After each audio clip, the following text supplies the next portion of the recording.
Pernikahan yang tak diinginkan. Bab. Azarin terdiam. Bibirnya mengatup, hatinya tercekat. Namun, Din belum selesai. Dia meraih tangan Azarin, menggenggamnya erat seolah tak ingin kehilangan kendali atas hatinya sendiri. Suaranya menurun, tenang, namun penuh ketegasan seorang lelaki yang tahu arah dan tujuannya. Pernikahan ini bukan tentang siapa yang paling sempurna, tapi tentang siapa yang paling bertahan, saat luka datang silih berganti. Din mengusap punggung tangan Azarin dengan lembut, lalu menatap dalam ke kedua matanya. Aza, rumah tangga itu bukan kapal pesiar yang tenang di laut biru. Ini perahu kecil yang kita kayu berdua, melawan badai. Kalau salah satu jatuh, yang lain harus tetap mendayung. Dia berhenti sejenak, memberi ruang untuk Azarin menyerap maknanya. Aku gak butuh istri yang sempurna. Aku butuh kamu, perempuan yang pernah jatuh, tapi mau bangkit sama-sama. Perempuan yang pernah menangis, tapi tetap memilih bertahan. Din mendekatkan keningnya ke kening Azarin, berbisik dengan suara yang nyaris seperti doa. Kalau kamu retak, aku akan jadi lemnya. Kalau kamu lelah, aku akan jadi sandarannya. Karena mencintaimu, bukan tentang menuntut, tapi merawat. Bukan tentang punya segalanya, tapi tentang menjaga yang satu, yaitu kamu. Azarin menunduk. Bahunya mulai bergetar. Tapi Din hanya menariknya lagi dalam pelukan erat. Aku gak mau yang lain, cuma kamu. Sampai-sampai mati. Langit pagi mulai merekah, cahaya mentari mengendap lembut di sela tirai kamar. Hening masih menyelimuti udara, seakan memberi ruang bagi sepasang hati untuk saling menata ulang rasa yang sempat koyak semalam. Din duduk bersandar di sisi tempat tidur, menatap Azarin yang kini terlihat lebih tenang setelah badai emosinya reda. Dia menarik napas dalam, lalu dengan nada pelan dan lembut, membuka suara. Sekarang kamu siap-siap, ujarnya, senyum tipis mengembang di bibirnya. Azarin mengerjap pelan, lalu menoleh ke arah Din dengan tatapan heran.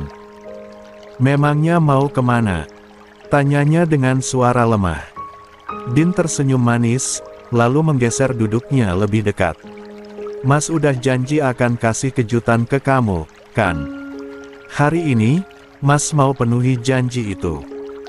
Azarin menarik napas berat, tubuhnya terasa seperti belum sepenuhnya pulih. Sisa kelelahan semalam masih tertinggal di otot-otornya, membebani langkah, bahkan pikiran. Mas, aku gak tahu, tubuhku rasanya lemas sekali. Lirihnya jujur, sembari menunduk. Din yang menangkap nada lesu itu langsung menggenggam tangan Azarin, menggenggamnya erat seolah sedang memohon, bukan sekadar membujuk. 18. Sayang, ayolah, kali ini jangan dulu ditolak, ya. Suaranya nyaris seperti anak kecil yang takut kehilangan kesempatan. Azarin tak menjawab. Namun, anggukan kecilnya cukup bagi Din untuk tersenyum lebar. Dalam sekejap, dia mencondongkan tubuh, lalu mendaratkan kecupan bertubi-tubi di wajah istrinya, di dahi, di pelipis, di pipi, dan di ujung hidung. Terima kasih, gumamnya tulus. Din lantas bangkit, menepuk pelan tangan istrinya yang masih berada di pangkuannya. Kamu gak usah keluar kamar. Mas yang urus sarapan. Baru saja Azarin hendak menyela, Din langsung menempelkan jari telunjuknya ke bibir istrinya, mengisyaratkan diam. Mulai hari ini, selama kita ada di rumah ini, Mas yang tanggung jawab buat sarapan, ujarnya tenang, tetapi penuh tekad. Azarin menatapnya lama. Ada ekspresi yang sulit ditebak, seolah sedang menimbang antara menyetujui atau melontarkan ketakutannya pada Zaina. Din yang mengerti tatapan itu.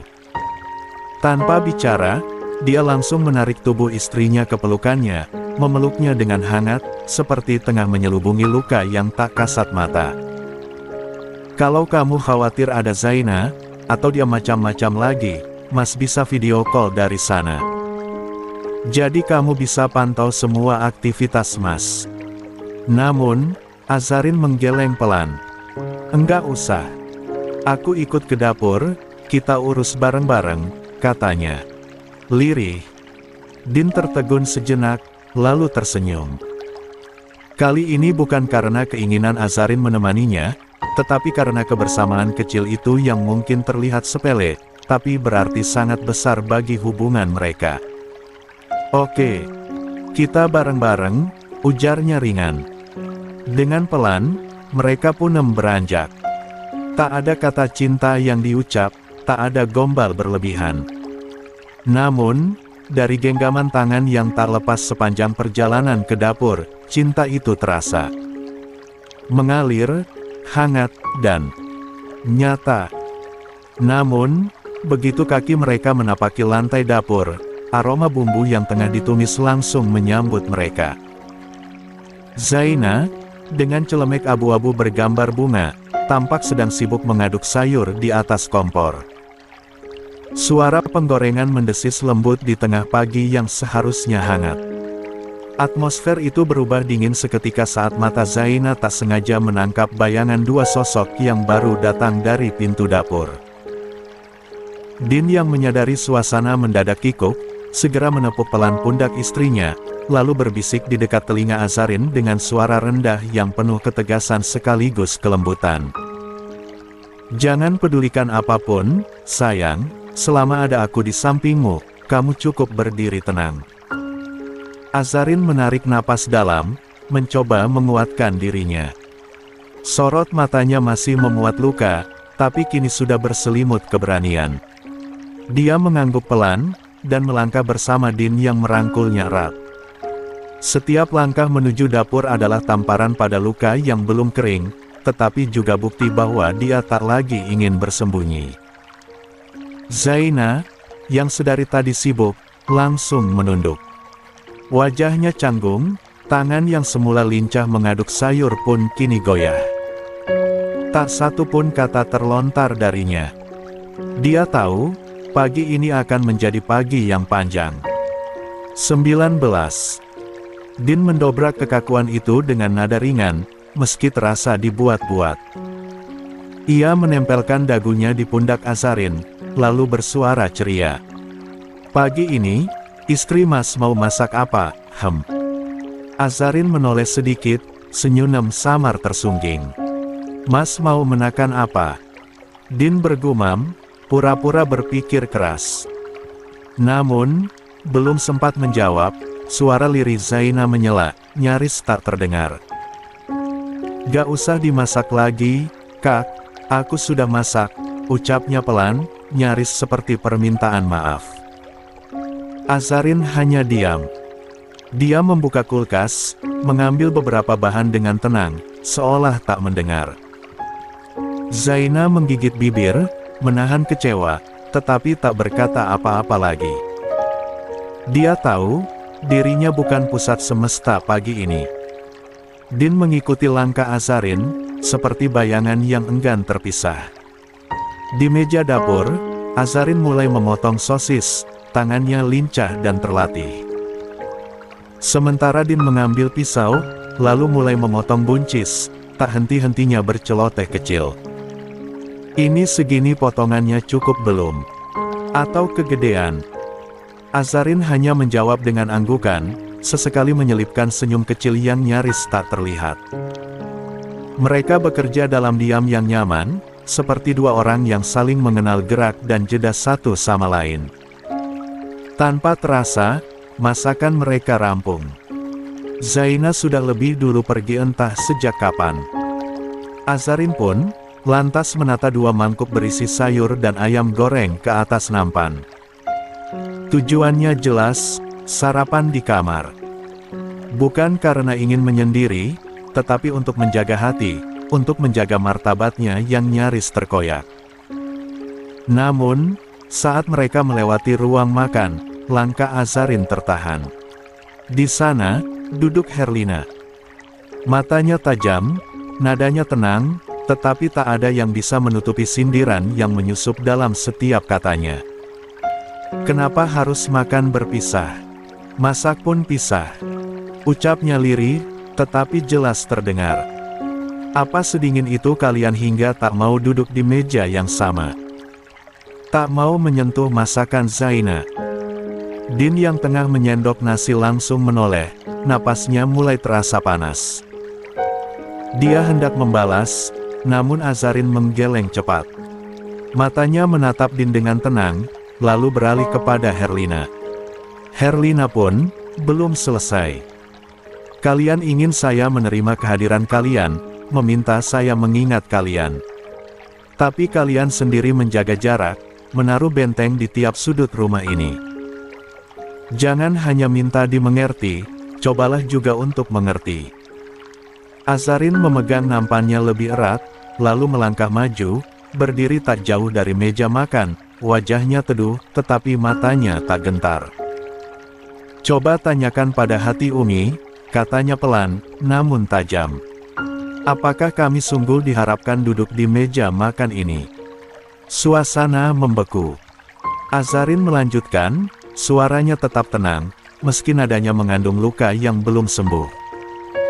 Dan soal masakan, mohon maaf. Aku hanya sedang menjalankan tugasku sebagai istri. Salah satunya, memastikan suamiku menikmati masakan dari tangan istrinya. Din menatap istrinya dengan bangga. Kalimat itu, sependek apapun, adalah bentuk pembelaan paling halus namun menghantam paling keras.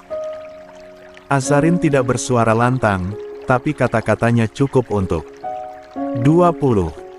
Menyayat logika yang selama ini dibalut penghakiman. Tanpa menunggu tanggapan, Azarin melangkah pergi menuju kamar. Din mengekor, membawa piring nasi di tangannya. Mereka tak butuh sorak atau pembelaan.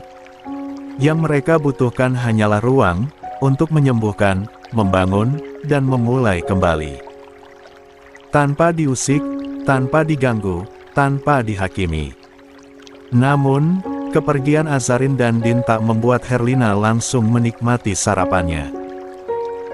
Wanita parubaya itu menatap pintu yang menyisalkan bayangan tak kasat mata saat Azarin melintasi. Suara derap langkahnya seolah tetap bergema di kepala. Ada sesuatu yang terasa sangat akrab, seolah dirinya pernah berada di momen seperti ini. Namun, saat dia mencoba menyelami bayangan itu, pikirannya justru kabur, berkabut dan berantakan. Zaina yang berdiri tak jauh darinya, tampak ragu sebelum akhirnya bersuara, pelan dan penuh perasaan.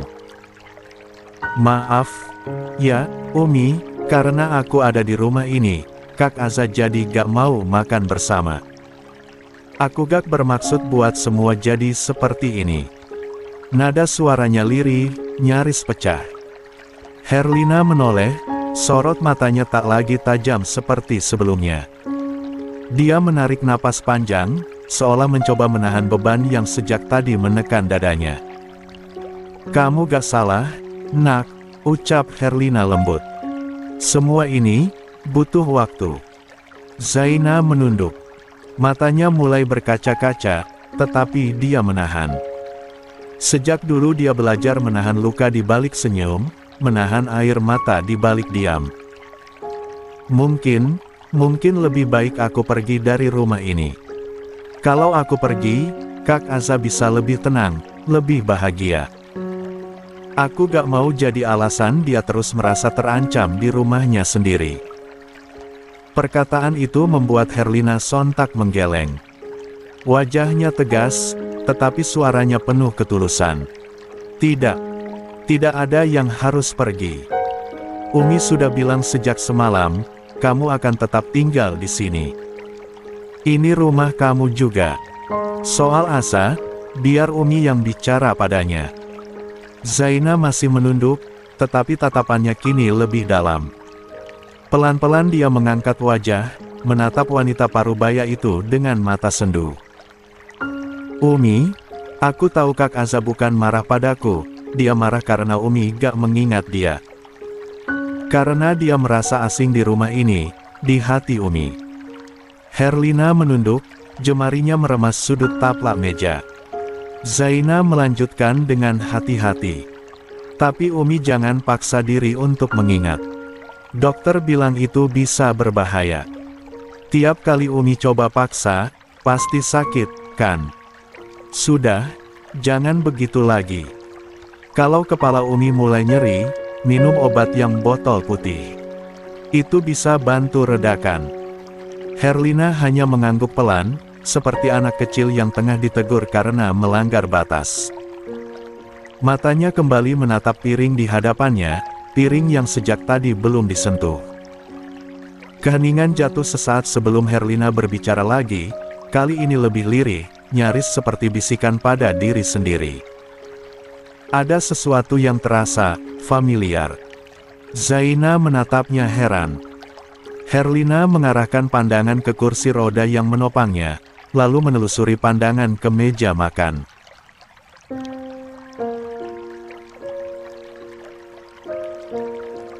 Zaina menatapnya heran.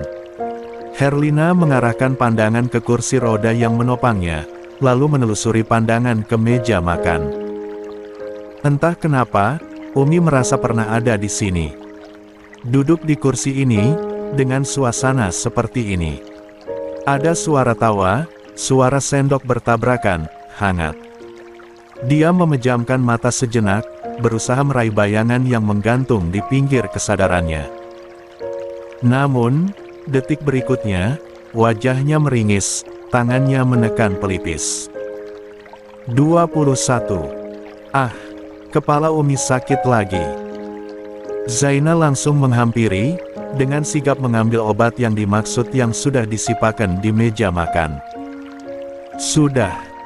Jangan dipaksa lagi, Umi. Minum dulu, ya.